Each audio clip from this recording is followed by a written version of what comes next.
Hi everyone, my name is Gabriel Perez Otero, and I'm a master's candidate at John F. Kennedy University. And today I'm going to be talking about how cultural identity and traditions affect an athlete's performance. So, the reason I chose this topic and it's so dear to me is because this particular reason. This image is of me and my team when I was a youngster at a worldwide baseball tournament called the Perfect Games in Atlanta. And this is one of the most gratifying experiences I have ever had in my life, not only as a person, but as an athlete. And it is one of my most cherished memories. And I can recall and I can specifically say that my performance was different, considering that I was representing my country, my Puerto Rican flag, in contrast to any other weekend where I was just practicing and playing ball. So that's why it's so important to me. And that is my cultural identity. At that moment, my cultural identity was that I was playing for Puerto Rico. Now, but what is identity?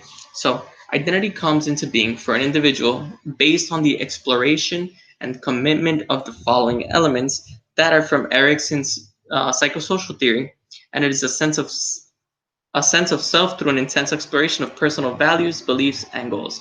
So basically, identity surges or becomes through an exploration and commitment of personal values, beliefs, and goals. And identity statuses break down the broader identity construct. I like that statement a lot because it is basically telling us that we are who we are is a collective of different bits and pieces. Like part of this makes me who I am, part of that makes me who I am, part of this makes me who I am, constructing my one true identity. And also, we have the athletic identity, which is I kind of spoke a bit about, but in more specific terms, athletic identity is the degree with which an individual identifies with the athlete role. If we go back to the image of me as a youngster representing Puerto Rico, my athletic role wasn't a baseball player. It was a baseball player representing Puerto Rico. And there's where my athletic identity stood at the moment. And strong athletic identity has been found to correlate with a stronger sense of self-identity, more social interactions, boosting confidence, and report more positive athletic experience. So basically, if you have a strong athletic identity and you're sure of who you are as an athlete, you will have a stronger sense of it and you will have more confidence. And you will result in more positive experiences, which is what I felt when I was representing Puerto Rico, where I felt like I was a better athlete for representing my country. That pride of, hey, you're representing Puerto Rico made me a better athlete. So I just come up with the question, is the athlete representing their organization or their nationality? As I mentioned before, it's very different to represent your team or your organization or just you as a professional as an athlete in a weekend game in contrast to participating for or competing for your country. Like there is a clear difference between your athletic identity at that moment. And having spoken about identity, we have to talk about culture. Culture is a very, very big term, and we could be hours speaking of it. But to just kind of sum it up, culture are shared motives, values, beliefs, identities, and interpretations or meanings of significant events that result from common experiences between a collective and are transmitted through generations. That is very important to remember because culture just doesn't disappear. It follows through steps and it follows through time. My children will know it, my grandchildren will know it, and their grandchildren will know it. Now, understanding a culture can be a difficult task. Like if I were to mention understanding my Puerto Rican culture, it's certain that people will find it difficult to understand it. But understanding multicultural environments is even more difficult. Let's put an example where there's a Puerto Rican culture, a Mexican culture, and a Cuban culture. Yeah, you could say they're similar in some aspects. Yeah, we all speak Spanish, but in reality, we are all unique cultures that need proper understanding because we're not the same. Even though we may be similar in some aspects, we are definitely not the same. And culture can be broken down to two aspects, which would be the contents and attributes of the culture, which are the values, beliefs, and schemes. And then we have the process of the culture, which are observed and reported practices. Here we could use, for example, a celebration. That is a reported practice. And in the value aspect, let's say religion. Religion, it could be a belief, an example of a belief or a value.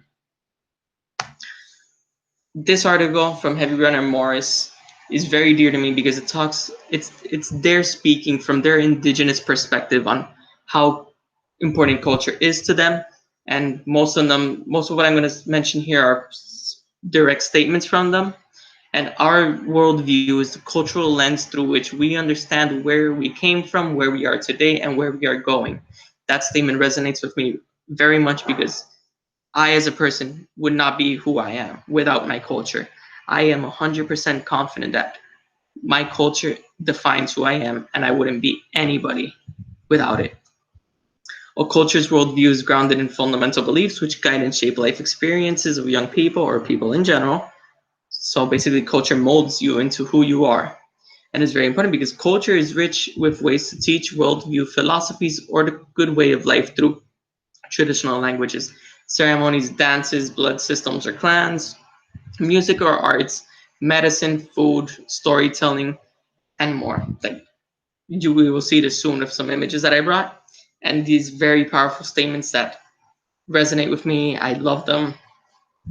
Culture practices unlock our human potential. They make us the best humans we can be, and it's just not humans. It's just not athletes. Like, it doesn't make us the best athletes. It makes us the best humans possible. And our cultural identity is our source of strength. I identify with that. Without my culture, I am nobody, and my culture is my strength. And just very, very powerful statements. As I mentioned, I was going to bring some images. On the left, we have Monica Puig during the 2016 Olympics, where she became the first gold medal for Puerto Rico. It is to mention that Monica Puig, she's always been an elite competitor, but she hasn't been ranked amongst the top. But at the moment she was representing Puerto Rico, she was the best, and she got that gold medal, and she earned it. Her athletic identity was through the roof, and her cultural identity was resonated that she was representing Puerto Rico, and there was nothing that could stop her. On the right, we have Puerto Rico during the last World Baseball Classic, where most of the players decided to resemble some type of unison through a tradition that may seem stupid to others, but for us, it was impactful, where all the players painted their hair blonde.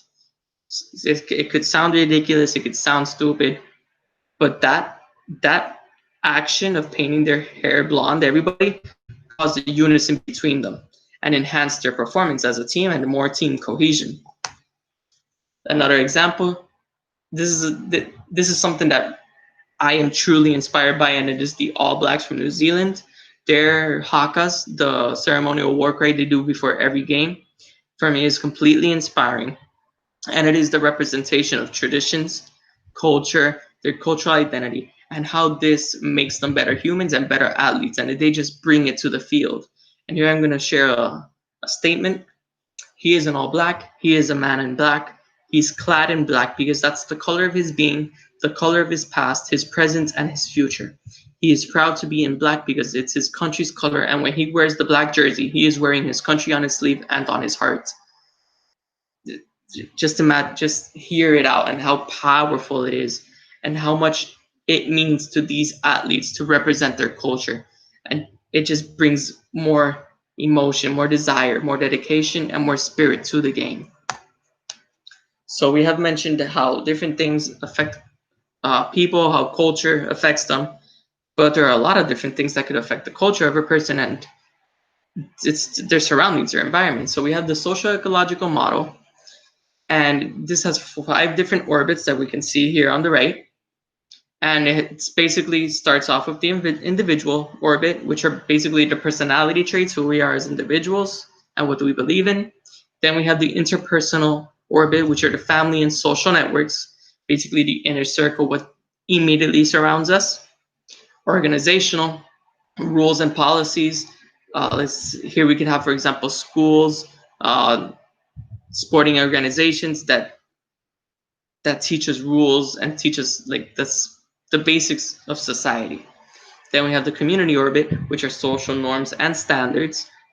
I personally think this is one of the most important ones. Even though all 5 of them are important, I feel some kind of click toward this orbit. And a perfect example today could be the Black Lives Matter movement, where you can see the amount of social norms and standards that are being fought for, that are being demanded. And all these movements and all these protests influence people's culture and personalities, and their surroundings just affect them as a person. And last, we have public policy, which are the government policies and laws. Through this research, I found something very interesting and that supported my own thoughts, right? That I've always thought that sports psychology and psychology in general were lacking research, and the research wasn't really present. And the reality is that sports psychologists are currently working with Latin American athletes, and understanding their cultures has been very important to them because as time goes, more Latin American athletes are gonna come. And for example, in the Major League Baseball, there is a fair amount of Latin American athletes. And if you don't understand the culture, the reality is that consultation won't be as effective as if you did understand it. And then we have, even though people share the same cultural group, as I was mentioning before, the Mexican, the Puerto Rican, and the Cuban culture, it's kind of, you can see the similarities of the cultural group, but we need to be aware of the uniqueness of each culture. Because if I were to consult somebody that's Cuban and I have the perspective of the Mexican culture, it is completely not going to work because they are different cultures, and it could even be insulting and could even be counter effective because it's the reality, and it wouldn't be fair. And that's why it is important to understand cultures. Then we have Martins, Mobley, and Zizi, who advocate for increasing the knowledge of different cultural groups due to the current lack of this information in sports psychology. So after all this research, I have a proposed methodology.